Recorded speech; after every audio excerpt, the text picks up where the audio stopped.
Welcome to Spotlight. With us is Martha Coven from the Domestic Policy Council, where she heads up the Opportunity and Mobility team.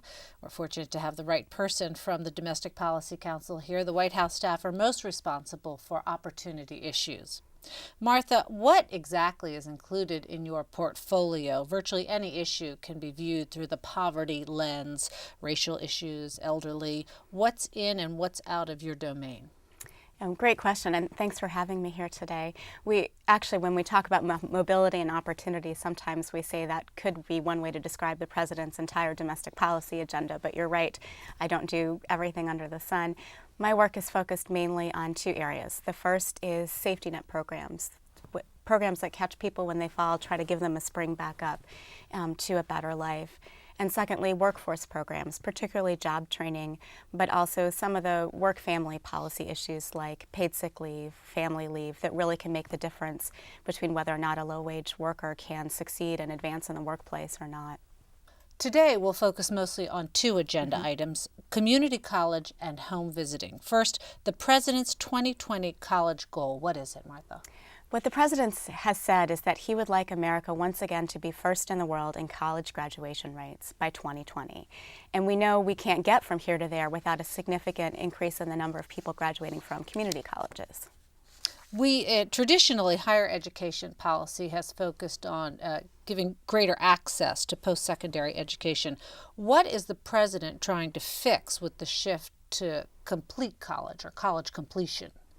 Well, what we know is that nearly half of the people who enroll in community college intending to get a degree or certificate don't complete that degree or certificate. And as the President has said, that's not only a sort of waste of money, but a tragedy for those students and for the economy at large, particularly students who've taken on debt to try to get that degree and then don't complete it, but are left with the debt at the other end. So what we'd really like to do is get more people not only enrolling, but completing that degree or certificate. Why do you think there is that dropout rate? Well, that's one of the things that his new initiative, the American Graduation Initiative, is aimed at addressing. We know a bit about that. Some of it is people trying to juggle the demands of work and school. A lot of those who go to community college are working at least part-time, if not full-time. And that can make it difficult to schedule. That can make it difficult to arrange childcare. I think it's also sometimes people not knowing what courses are right for them, what sequence of courses will actually lead them to a job on the other end. And without that strong connection, it's hard for students to stay in school and focused on that end goal of completion. What is the College Community Challenge Fund, and how will that help lower skilled adults or youth who might not be college ready get on the pathway to college completion and to getting a job so they can support their families? Well, the purpose of the Community College Challenge Fund is really to fund innovation and reform exactly towards those goals that you mentioned. And many of the initiatives that we expect to fund will directly benefit lower skilled adults and younger people. So while we're not going to limit the universe of what kinds of innovative ideas community colleges or states might come up with. We have a couple areas that we've identified where we think there's really some promise based on the research and programs that have been tried in the recent past, many of them foundation funded and now ready to go to larger scale. So those areas include getting employers more directly involved in developing programs so that we know that they will lead to an industry recognized credential. That means the person can be hired, as you say, into a job at the end of the program. Establishing better links between high schools and community colleges. Often people begin a sort of career training in high school and it can be completed in community college, but those two systems aren't working very well together and people get lost in the transition between one to the other. Another very promising area has been blending basic skills with occupational training so that you're not learning math in the abstract, but math as it applies to the job that you know you're going to have on the other end, or English language skills as they apply to the job you're seeking at the other end of the program. And Washington State has a program called iBest that's an innovative way to try to put these two, basic skills and occupational training, together. We're also interested in making sure the linkages at the end of a community college program to four-year institutions are stronger. That's another one of these transition points where we lose people who are really engaged, want to go on, and yet the credits don't match up. There aren't agreements between the institutions to make sure their credits carry over and they can continue.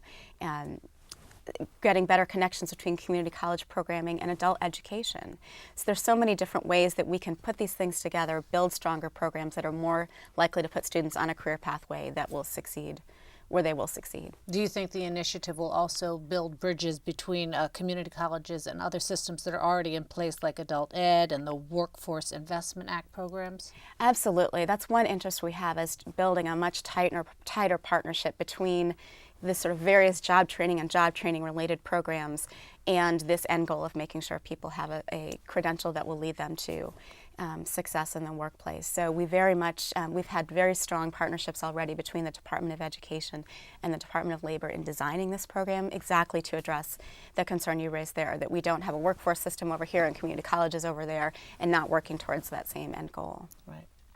The initiative also includes a fund for innovative strategies that have yet to be proven. Can you give us an illustration of some of those? Well, one of the other features, actually, of the broader initiative, the American Graduation Initiative, is to fund high-quality online courses, which there are a lot of online. There's a lot of distance learning and online education already available, but not as much has been invested in really developing high-quality courses and making those broadly available.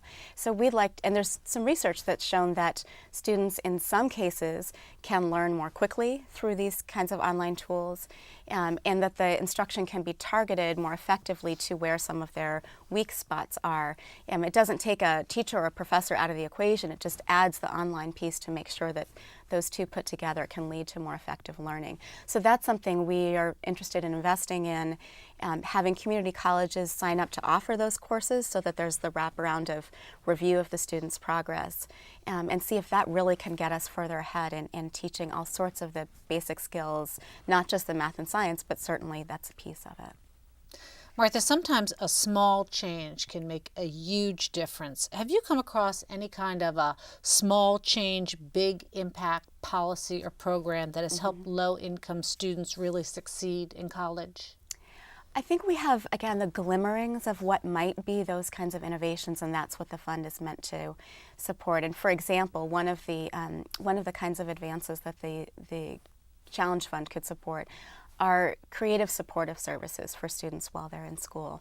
Learning communities are being pioneered right now in New York to see if that helps when you give students not just a course catalog, but you walk in with a notion of, here's where I'm going, here's other peers of mine who are trying to go to the same place. When I can't access childcare or transportation, here's someone who can help me. If I'm not sure about the direction of my career, here's a counselor who can help me figure out what the courses are to get to that end goal.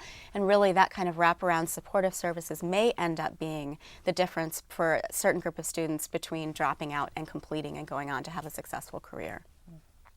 Martha, let's turn to money. The state budget crises are having a devastating impact on all kinds of programs affecting low-income families. And even without the current economy, the cost of attending college has gone up and up and up. How are the president's proposals going to make college affordable for low-income students?